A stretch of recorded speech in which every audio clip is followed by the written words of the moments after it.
Perkembangan media yang sangat pesat ini mempengaruhi berkembangnya teknologi informasi dan komunikasi yang memberikan stimulus kepada peserta didik agar giat dan mudah dalam belajar karena manfaat kemajuan teknologi bagi pendidikan. Perkembangan media digital dalam tahun-tahun terakhir ini terjadi sangat pesat dan cepat, telah merubah paradigma masyarakat dalam mencari, memanfaatkan informasi yang tidak terbatas pada media cetak dan elektronik, melainkan dapat diakses melalui internet. Proses belajar mengajar adalah proses komunikasi, yaitu proses penyampaian pesan dari sumber pesan melalui saluran media tertentu pada penerima pesan.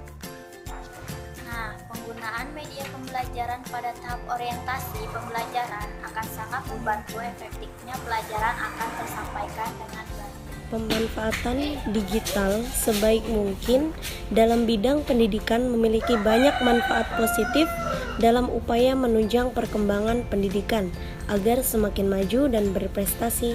Di antaranya, yang pertama adalah menyadarkan peserta didik akan potensi perkembangan teknologi informasi dan komunikasi yang terus berubah, sehingga peserta didik dapat termotivasi untuk mengevaluasi dan mempelajari dan komunikasi, sehingga peserta didik bisa melaksanakan dan menjalani aktivitas kehidupan sehari-hari secara mandiri dan lebih percaya diri. Dari teknologi informasi dan komunikasi sebagai dasar untuk belajar sepanjang hayat.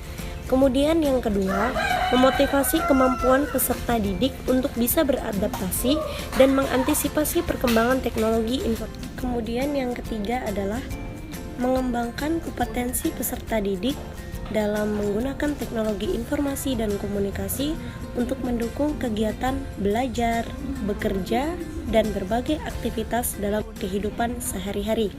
Kemudian yang keempat adalah mengembangkan kemampuan belajar berbasis TIK, sehingga proses pembelajaran dapat lebih optimal, menarik, dan mendorong peserta didik terampil dalam komunikasi, terampil mengorganisasi informasi, dan terbiasa bekerja sama. Kemudian yang kelima adalah mengembangkan kemampuan belajar mandiri berinisiatif. Internet dapat menyediakan berbagai jenis media. Karena itu, setiap pengguna dapat mengakses informasi yang dikemas dalam berbagai media, mulai dari berbagai bentuk foto atau gambar, teks atau tulisan, audio, sampai gambar bergerak atau yang dinamakan dengan film. Teknologi ini selalu berkembang hingga berbentuk berbagai jenis media yang lebih kompleks dan juga canggih. Kreatif dan bertanggung jawab dalam penggunaan teknologi informasi dan komunikasi untuk pembelajaran, bekerja, dan pemecahan masalah sehari-hari. Bismillahirrahmanirrahim. Di sini saya akan melanjutkan, yaitu poin B, pemanfaatan media digital secara spesifik dalam dunia pendidikan. Secara spesifik terdapat 6 peranan penting peran digital dalam bidang pendidikan. Yang pertama adalah TIK sebagai skill dan kompetensi. Jadi, penggunaan TIK berhubungan erat dengan seseorang yang menggunakannya. Jadi, setiap individu harus mempunyai keahlian atau keterampilan untuk menggunakan digital tersebut.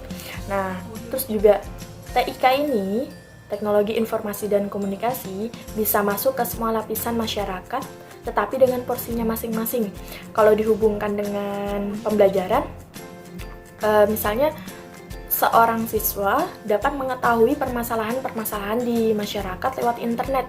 Jadi dia bisa browsing permasalahan apa yang ada di masyarakat saat ini. Terus yang kedua, TIK sebagai infrastruktur pembelajaran, yaitu tersedianya bahan ajar dalam format digital. Contohnya yang sering kita ketahui kan PDF atau jurnal dan e-book. Terus abis itu dengan adanya digital itu dapat mempermudahkan kita belajar di mana saja dan kapan saja untuk mengaksesnya. Mau di kamar, mau di luar, mau di taman, terserah deh, intinya di mana saja kita tuh dapat dipermudahkan untuk mengaksesnya. Terus TIK sebagai sumber bahan belajar. Jadi dengan adanya digital juga memudahkan kita untuk mencari sumber belajar. Gak harus di buku aja, kita juga punya referensi yang lain. Terus di internet juga, contohnya di internet ilmu tuh berkembang dengan cepat. Terus banyak juga guru hebat di seluruh dunia. Jadi kita bisa melihat pemikiran mereka akan suatu hal pengetahuan. Terus kelebihannya juga buku dan bahan ajar itu diperbarui secara kontinu. Terus inovasi memerlukan kerjasama dalam pemikiran, yaitu adanya pola pikir antara seseorang atau perkelompok melalui pemikirannya untuk memperbarui kehidupan atau memperbarui ilmu pengetahuan untuk mencapai tujuan yang diinginkan. Terus abis itu teknologi informasi sebagai alat bantu dan fasilitas pembelajaran. Jadi ini dipermudah ya dalam pembelajaran saat ini, yaitu penyampaian pengetahuan mempertimbangkan konteks dunia nyata. Jadi ini berdasarkan fakta yang telah ada. Terus memberikan ilustrasi sebagai fenomena ilmu pengetahuan untuk mempercepat penyerapan bahan ajar. Jadi kita juga bisa melihat gambar visual. Jadi contohnya misalnya kita bisa mencari bencana. Jadi lewat internet kita diberitahu bencana dan contoh gambarnya. Yaitu kita bisa melihat langsung bencana itu gimana terjadinya. Terus abis itu misalnya bencana gempa atau banjir. Jadi kita bisa melihat ilustrasi keadaan di sana. Terus abis itu pelajaran melakukan eksplorasi terhadap pengetahuannya secara lebih luas dan mandiri. Jadi kita bisa bereksplorasi lebih luas. Terus pengetahuan berasal dari interaksi mahasiswa dan guru. Nah ini dipermudah sekali karena lewat digital kita bisa berinteraksi antara guru dan siswa itu di mana saja. Contohnya saat ini terjadinya adanya virus corona kan, jadi kita kuliah online dan menggunakan Zoom As, WA, Google Classroom atau Schoology. Terus abis itu rasio antara pengajar dan peserta didik sehingga menentukan proses pemberian fasilitas. Terus yang kelima, TIK sebagai pendukung manajemen pembelajaran. Jadi tiap individu memerlukan dukungan pembelajaran tanpa henti tiap harinya. Jadi nggak hanya buku aja kita bisa mencari bahan ajar, tapi kita dipermudah dan didukung dengan internet. Jadi kita bisa melihat website atau jurnal, dan itu sangat dipermudah, dan itu dukungan dari digital untuk proses pembelajaran. Terus transaksi dan interaksi antara stakeholder, pengelolaan back office yang kuat. Jadi di sini adanya transaksi dan interaksi dari suatu organisasi seperti sekolah untuk mencapai tujuannya, yaitu melalui digital mereka lebih mudah dalam mengaksesnya. Terus orang merupakan sumber daya yang bernilai. Jadi dengan adanya digital, orang itu dianggap bernilai, dan setiap orang menuangkan pemikirannya lewat internet itu tuh selalu diberikan rating atau dianggap dia tuh bernilai dalam ilmuannya yang dia teliti. Terus habis itu TIK sebagai sistem mendukung keputusan. Tiap individu memiliki karakter dan bakat masing-masing dalam pembelajaran. Jadi lewat digital ini itu sesuai dengan karakter masing-masing ya. Kalau belajar biasanya ada yang menggunakan audio saja, dia bisa konsentrasi belajarnya, atau harus menggunakan visual juga plus audio, dia baru bisa konsentrasi dalam belajar.